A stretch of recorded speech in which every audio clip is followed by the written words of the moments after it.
President Trump spoke briefly to reporters yesterday, but did not answer questions.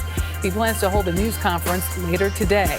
5 members of Congress close to the president now say they're in self-quarantine because they had contact with someone who tested positive for coronavirus. Paula Reed is at the White House. Paula, does the president plan to get tested?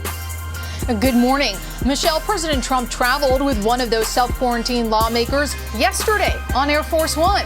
Another one is the president's incoming chief of staff. But the White House says the president has not been tested because he has not come into contact with anyone who has tested positive, and they say he's not exhibiting any symptoms. It's blindsided the world, and I think we've handled it very, very well. Amid mounting criticism of his administration's response to an outbreak that has been moving across the globe for nearly 3 months, President Trump once again tried to reassure Americans. We will be taking care of the American public.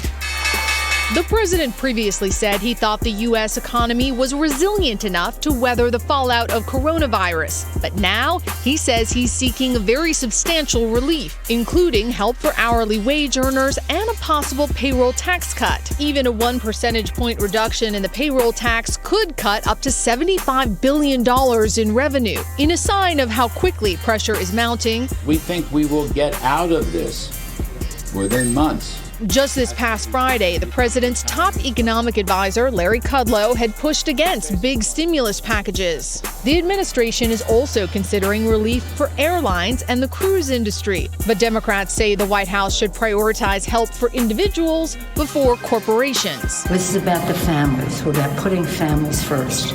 If your children's school is closed, who's going to take care of them at home? At least 5 members of Congress have now self-quarantined after interacting last month with an individual at the Conservative Political Action Conference, or CPAC, who later tested positive for coronavirus.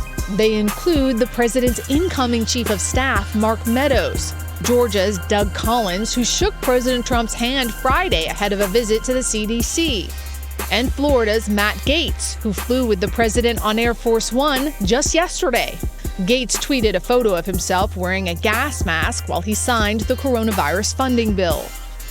It's unclear exactly what the appetite is among Republicans for a payroll tax cut. These are meant to put more money in workers' pockets, but some economists question whether that kind of stimulus would work in this situation, where most people are trying to stay home and not spending as much money.